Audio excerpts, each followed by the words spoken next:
ঈদের আগের দিন মানেই এক আলাদা অনুভূতি। সকাল থেকেই বাড়িটা যেন অন্যরকম ব্যস্ততায় ভরে যায়। মায়ের হাতের রান্নার গন্ধ, বাড়ির ছোটদের হাসাহাসি আর চারিদিকে উৎসবের প্রস্তুতি, সব মিলিয়ে একটা সুন্দর আবহাওয়া তৈরি হয়। আজ আমাদের বাড়িতেও একই চিত্র। মা আর দিদি মিলে রান্নাঘরে ব্যস্ত, আর আমি একটু দূরে দাঁড়িয়ে পুরো দৃশ্যটা ক্যামেরায় ধরে রাখছি।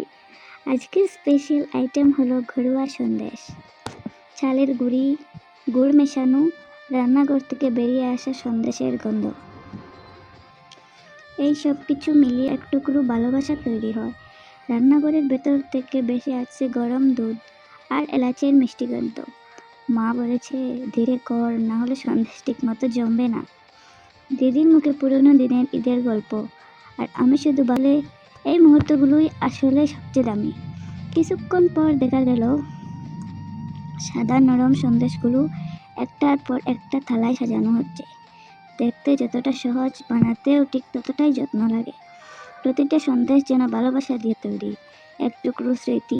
এই ছোট ছোট মুহূর্তগুলোই ঈদের আসল আনন্দ। নতুন জামা বা বড় আয়োজনের থেকেও কি মনে থাকে এই পারিবারিক উষ্ণতা। শেষে যখন প্রথম সন্দেশ মুখে দিলাম, মনে হলো এটাই হয়তো ঈদের আসল স্বাদ, ভালোবাসা আর পরিবারের একসাথে থাকা। তোমার ঈদে কোন মিষ্টি সবচেয়ে পছন্দ বা কোন সন্দেশ সব থেকে বেশি পছন্দ, কমেন্টে জানাও। আর ভিডিওতে লাইক, শেয়ার আর সাবস্ক্রাইব করতে ভুলবেন না। ঈদ মোবারক।